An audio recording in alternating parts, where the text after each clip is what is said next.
है, ये तो हम सब जानते हैं। लेकिन सवाल ये है कि क्या हमेशा से ऐसा ही था? आज हम इसी सवाल का जवाब ढूंढने निकले हैं। हम भक्ति, अनुष्ठान और शास्त्रों की गहराइयों में उतरकर देखेंगे कि गाय की भूमिका असल में कितनी जटिल और कितनी दिलचस्प रही है। तो चलिए शुरुआत इस मंत्र से करते हैं। इसमें कहा गया है कि ये पूरा जगत, चाहे वो चल रहा हो या स्थिर हो, सब कुछ उसी गाय में समाया हुआ है। वो भूत और भविष्य की माँ है। सोचिए, यहाँ गाय सिर्फ एक जानवर नहीं बल्कि एक कॉस्मिक फिगर, पूरे ब्रह्मांड की माँ बन जाती है। और यहीं से, इसी सोच से गाय के प्रति उस गहरी श्रद्धा की नींव पड़ती है जिसे हम आज समझने वाले हैं। तो गाय को गौ माता कहा जाता है, यानी सभी जीवों की माँ। और देखिए, ये सिर्फ एक नाम नहीं है, ये एक एहसास है, एक भावना है जो गाय को लगभग देवता का दर्जा दे देती है। और ये जो श्रद्धा है ना, ये सिर्फ पुरानी किताबों या कहानियों तक सीमित नहीं है। नहीं, ये तो उन अनगिनत मंत्रों और प्रार्थनाओं में आज भी जिंदा है, जो रोजमर्रा की जिंदगी में दोहराई जाती हैं। और इसी वजह से गाय हमारे जीवन और हमारी संस्कृति का एक, कह सकते हैं कि एक अटूट हिस्सा बन गई है। अच्छा, तो ये भक्ति सिर्फ मन के विचारों में ही नहीं रहती। इसे जाहिर करने के, इसे प्रैक्टिस करने के अपने तरीके हैं, अपने अनुष्ठान हैं। और एक ऐसा ही अनुष्ठान है जहां गाय का शरीर खुद देवताओं का घर बन जाता है। ये देखिए, ये बहुत दिलचस्प है। सरल गो पूजन विधि नाम का एक ग्रंथ है और इसमें बताया गया है कि गाय की पूजा कैसे होती है। यहाँ गाय के हर अंग को किसी देवता या किसी कॉस्मिक कॉन्सेप्ट से जोड़ा गया है। जैसे सींग में विष्णु, सिर में महादेव, आंखों में सूर्य और चंद्रमा, और तो और शरीर के बालों में 33 करोड़ देवता। यानी गाय सिर्फ एक जानवर नहीं रहती, वो पूरे ब्रह्मांड का एक चलता फिरता जीता जागता प्रतीक बन जाती है। यहाँ तक तो सब ठीक है, गाय माता हैं, पूजनीय हैं। लेकिन कहानी इतनी सीधी भी नहीं है। कुछ प्राचीन ग्रंथों में ऐसी बातें मिलती हैं, ऐसे शब्द मिलते हैं जो इस गहरी श्रद्धा से एकदम अलग लगते हैं। तो सवाल ये उठता है कि क्या हमारे ही शास्त्रों में कोई विरोधाभास है? और सवाल ये है कि अगर गाय इतनी ही पवित्र है, तो फिर शास्त्रों में गोमेद जैसे शब्द क्यों मिलते हैं? ऐसे शब्द जो सीधे सीधे हिंसा की तरफ इशारा करते हैं। बस यही एक सवाल हमें एक बहुत पुरानी और गहरी बहस के बीच ले जाता है और हमें मजबूर करता है कि हम ग्रंथों को और भी ध्यान से देखें। तो गोमेद शब्द को अक्सर गाय की बलि से जुड़े अनुष्ठान के तौर पर समझा गया है, और यहीं पर आकर बात उलझ जाती है। एक तरफ आप कह रहे हैं कि गाय माता है, उसे मारा नहीं जा सकता, और दूसरी तरफ गोमेद जैसा एक शब्द है जिसका मतलब बलि से जोड़ा जा रहा है। ये विरोधाभास आखिर है क्यों?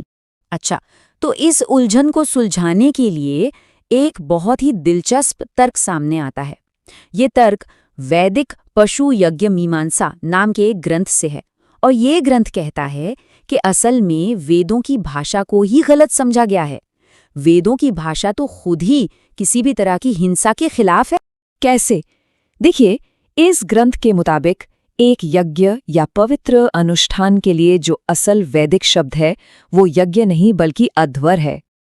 अब ये सिर्फ एक और शब्द नहीं है, इस शब्द की बनावट में ही, इसके मतलब में ही इस पूरी बहस का जवाब छुपा हुआ है। देखिए, ध्वर शब्द का मूल अर्थ है हिंसा या चोट पहुंचाना, और जब इसके आगे अ लग जाता है तो ये बन जाता है अध्वर, जिसका मतलब हुआ हिंसा रहित अनुष्ठान, यानी कि एक ऐसा अनुष्ठान जिसमें हिंसा की कोई जगह ही नहीं है।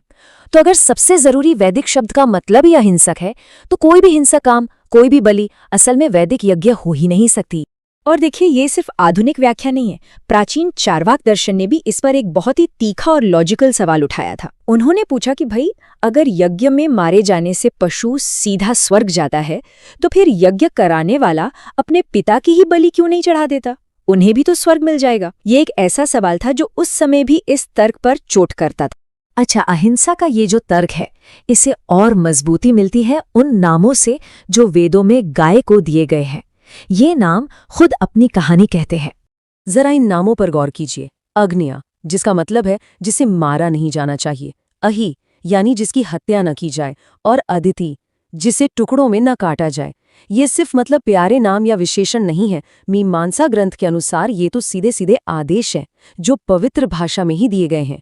ये नाम ही अपने आप में एक निर्देश है कि गाय को किसी भी हालत में नुकसान नहीं पहुंचाना है। और अगर किसी को लगे कि ये सब सिर्फ नामों की व्याख्या है, तो ऐसा भी नहीं है। ऋग्वेद में, जो हमारे सबसे पुराने ग्रंथों में से एक है, वहां ये बात एकदम साफ साफ सीधे सीधे कही गई है।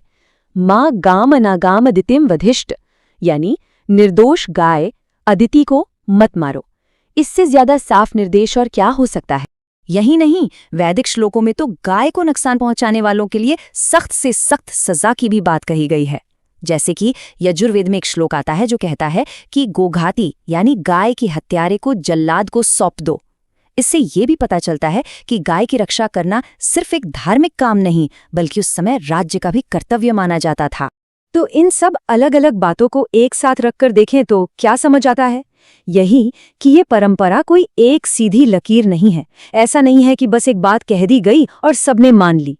नहीं, इसके अंदर अलग अलग विचार हैं, गहरी बहसें हैं और एक जिंदा सोचती समझती हुई दुनिया है। और बलि जैसे शब्दों की जो यह हिंसक पुनर्व्याख्या की गई है, ये बहुत कुछ कहती है। ये दिखाती है कि कैसे श्रद्धा का जो मूल सिद्धांत है, गाय को माता मानने का जो भाव है, वही इतना मजबूत आधार बन जाता है कि उसी के बल पर हिंसा के खिलाफ तर्क खड़े किए जाते हैं और जो विरोधाभास दिखता है उसे सुलझा लिया जाता है। तो आखिर में गाय की ये पूरी कहानी हमें क्या सिखाती है? ये हमें सिखाती है कि कोई भी आस्था या परंपरा एक ठहरी हुई चीज नहीं होती।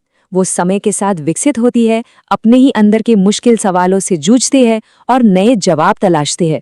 और शायद इसी प्रक्रिया से, इसी जीवंत बहस से पुराना ज्ञान आज भी हमारे लिए प्रासंगिक बना रहता है।